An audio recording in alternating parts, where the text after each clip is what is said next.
দীর্ঘ জল্পনার পর আজ টি-20 বিশ্বকাপে মুখোমুখি হচ্ছে ভারত পাকিস্তান। এর আগে দেখেছিলাম যে হ্যান্ডশেক বিতর্ক হয়েছিল এশিয়া কাপে, সেই হ্যান্ডশেক কি এবার দেখা যাবে? আপাতত মনে হচ্ছে যে আজকে হ্যান্ডশেক দেখা যেতেই পারে, কারণ যেরকমটা পিসিবির সাথে আইসিসির বৈঠক হয়েছিল সেখানে পিসিবি বেশ কিছু শর্ত রেখেছিল, যেখানে প্রথমেই শর্তে রাখা হয়েছিল যে হ্যান্ডশেক করতে হবে পাকিস্তানের ক্রিকেটারদের সাথে। অর্থাৎ তারপরেও কি আজকে হ্যান্ডশেক দেখা যাবে সেটা আপাতত সময় বলবে। কিন্তু গতকাল সূর্যকুমার যাদবকে যখন জিজ্ঞেস করা হয়েছিল আজকের ম্যাচে কি হ্যান্ডশেক দেখা যাবে, তিনি বলেছিলেন যে হ্যান্ডশেকের কথা পরে আসছে, আপাতত 24 ঘন্টা সময় রয়েছে, এই 24 ঘন্টার মধ্যে ভালো করে খাবো, ঘুমোবো, তারপর দেখা যাবে। এদিকে পাকিস্তানকে জিজ্ঞেস করলে তারা বলছে যে ভারতের সিদ্ধান্তই শেষ কথা। ভারতীয় দল যদি চায় হ্যান্ডশেক করতে তাহলেই হ্যান্ডশেক হবে, কারণ পাকিস্তানের কোনো রকম বাধা নেই। এবং এই টি-20 বিশ্বকাপে এক পেশে লড়াই আমরা দেখতে পেয়েছি প্রতিবারই। এক পেশে বলতে পাকিস্তানই সর্বদা হেরেছে। এবং 2021 টি-20 ওয়ার্ল্ড কাপে যদি দেখি সেক্ষেত্রে পাকিস্তান চেজ করে দিয়েছিল 10 উইকেটে।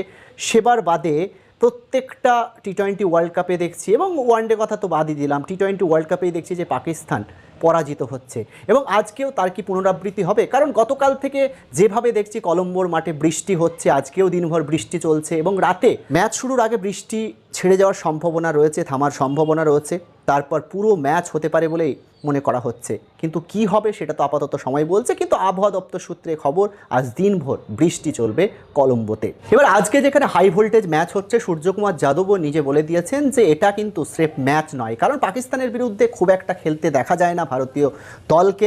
সেক্ষেত্রে আইসিসির মতো টুর্নামেন্ট কিংবা এশিয়া কাপে দেখা যায়। অর্থাৎ আজকের ম্যাচটা যে চাপ থাকবে এবং সমর্থকদেরও উন্মাদনা চোখে পড়ার মতো থাকবে সেটা কিন্তু পরিষ্কার। আমরা জানতে পেরেছি যে কলম্বো যাওয়ার জন্য যে ফ্লাইট ভাড়া দ্বিগুণ করা হয়েছে, হোটেল ভাড়া অনেক বাড়িয়ে দেওয়া হয়েছে। অর্থাৎ এই ম্যাচকে ঘিরে যে উত্তেজনার পারও চড়তে শুরু করেছে অনেক আগে থেকে, সেটা কিন্তু বলাই যায়। আমরা দেখেছিলাম যে যেভাবে টালবাহানা চলছিল, বাংলাদেশকে বহিষ্কার করা হয়েছে বিশ্বকাপ থেকে, তারপরে পাকিস্তান তারা বিশ্বকাপ খেলতে অস্বীকার করছিল। শেষমেশ বিশ্বকাপে খেলার পরেও তারা নাটক শুরু করেছিল যে ভারতের বিরুদ্ধে খেলবে না, যদি বাংলাদেশকে যদি নেওয়া হয় তবেই তারা খেলবে। সেক্ষেত্রে কোনো রকমই কিন্তু সম্ভাবনা ছিল না, কারণ স্কটল্যান্ডকে আগেভাগেই ডেকে নেওয়া হয়েছিল এবং সিদ্ধান্ত চূড়ান্ত করা হয়েছিল, সময় দেওয়া হয়েছিল যেখানে স্কটল্যান্ড খেলছিল। শেষ পর্যন্ত পিসিবির সাথে আইসিসির যে বোর্ড মিটিং হয়, সে দেশে গিয়ে আইসিসি মিটিং করে, সেখানেই সিদ্ধান্ত নেওয়া হয় যে ভারত পাকিস্তান ম্যাচ হচ্ছে দীর্ঘ টালবাহানার পর। এবং এই ম্যাচ যদি না হতো সেক্ষেত্রে আইসিসির বড় ক্ষতি হতো, আর্থিক ক্ষতি, সেটা কিন্তু বলাই যায়। তারপরে ক্রিকেটের স্বার্থে পাকিস্তান বোর্ড জানিয়ে দিয়েছে যে বাংলাদেশের অনুরোধে তারা নাকি খেলছে এই টুর্নামেন্টে ভারতের এগেনস্টে।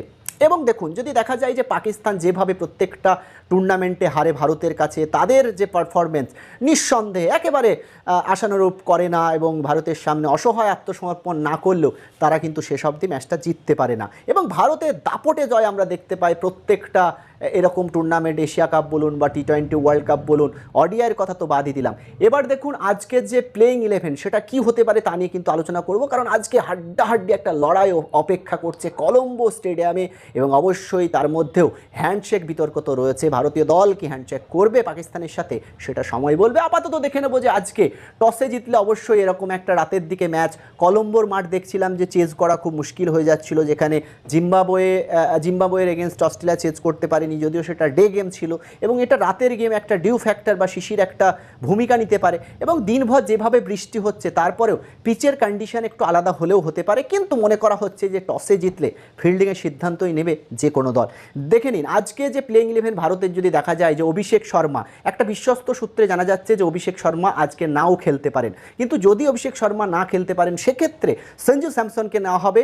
এবং ঈশান কিষান তো রয়েছে ওপেনিংয়ে, উইকেট কিপার হিসেবে তিলক ভার্মা রয়েছে, সূর্যকুমার যাদব, হার্দিক পান্ডিয়া, শিবম দুবে, রিঙ্কু সিং, অক্ষর প্যাটেল, বরুণ চক্রবর্তী, জসপ্রীত বুমরা এবং অর্শদীপ সিং। পরিষ্কারভাবে একেবারে যে ভারতের যে স্কোয়াড আজকে প্লেইং 11 সেটা কিন্তু নিশ্চিতভাবে বলাই যায়। এবার পাকিস্তানকে নিয়ে অবশ্যই চিন্তায় রয়েছে ভারতীয় ব্যাটাররা, কারণ হচ্ছে উসমান তারিককে নিয়ে প্রধানত। কারণ উসমান তারিকের যে বলিং অ্যাকশন তা নিয়ে কিন্তু প্রতিবাদের ঝড় উঠছে। রবিচন্দ্রন আশ্বিন স্বয়ং তিনি প্রতিবাদ করছেন যে তার যে বলিং অ্যাকশন, খানিকটা দৌড়ানোর পর থেমে গিয়ে বল করা, এটা ক্রিকেটের বিরুদ্ধ নয় বা আইসিসির নিয়মের বিরুদ্ধ নয়। কিন্তু তারপরেও তার বলিং অ্যাকশন নিয়ে প্রশ্ন সবাই তুলছেন। তাকে নিয়েই কিন্তু আমরা দেখছিলাম যে অনুশীলনে সূর্যকুমার যাদব পর্যন্ত প্র্যাকটিস করছেন তার মতো বল। অর্থাৎ অনেক যখন মারমুখী একটা মেজাজ তৈরি হয় তখন এরকম একটা দাঁড়িয়ে গিয়ে বল করলে ব্যাটারদের খেলতে অসুবিধা হয়। মিস ব্যাট হবে, মিস শট হবে, সেক্ষেত্রে আউট হওয়ার একটা প্রবল সম্ভাবনা থাকে। সেক্ষেত্রে পাকিস্তানের যে দল, যে প্লেইং ইলেভেন, তাকে কিন্তু রেখেই দল ঘোষণা করা হবে এমনটাই কিন্তু মনে করা হচ্ছে। পাকিস্তানের প্লেইং ইলেভেনের দিকে একবার নজর রাখবো, কারণ দুর্দান্ত প্লেয়ার রয়েছে সেই দলে। যেরকমটা ফকর জামানকে কিন্তু আনা হচ্ছে না। ফকর জামান দেখেছিলাম ভারতের বিরুদ্ধে বরাবর ভালো খেলে। শায়াম আয়ুব তিনি খেলছেন আজকে। সাহিবজাদা ফারহান দুর্দান্ত, তিনি স্টেট জ্ঞান যে বন্দুক উঁচিয়ে যে সেলিব্রেশন করেন, সেরকম সেলিব্রেট আমরা দেখতে পাই। ভারতের বিরুদ্ধে তিনি ভালো খেলেন, প্রত্যেক ম্যাচেই ভালো খেলছেন চলতি টি-20 ওয়ার্ল্ড কাপে। সাহিবজাদা ফারহান থাকবেন, পাশাপাশি সালমান আগা ক্যাপ্টেন হিসেবে। বাবর আজম থাকবেন, এশিয়া কাপে ছিলেন না, এবার কিন্তু থাকবেন। উসমান খান থাকবেন উইকেট কিপার হিসাবে।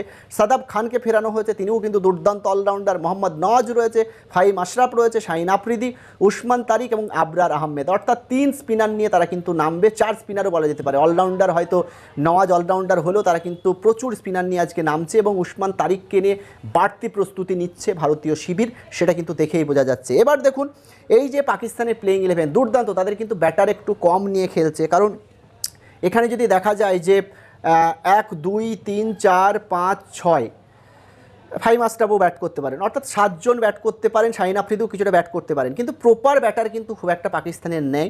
যে লোয়ার অর্ডারে ফাহিম আশরাফ বিধ্বংসী চেয়ারে ব্যাট করতে পারেন, শাহিন আফ্রিদিও বড় শট খেলতে পারেন, কিন্তু প্রপার ব্যাটার নেই, যেখানে ফকর জামান নেই। অর্থাৎ পাকিস্তানের কিন্তু ব্যাটিং গভীরতাটা অনেকটাই কম রয়েছে, কিন্তু বলিংয়ে তারা পুষিয়ে নিতে প্রস্তুত, কারণ তাদের বলিং লাইন আপ কিন্তু দুর্দান্ত।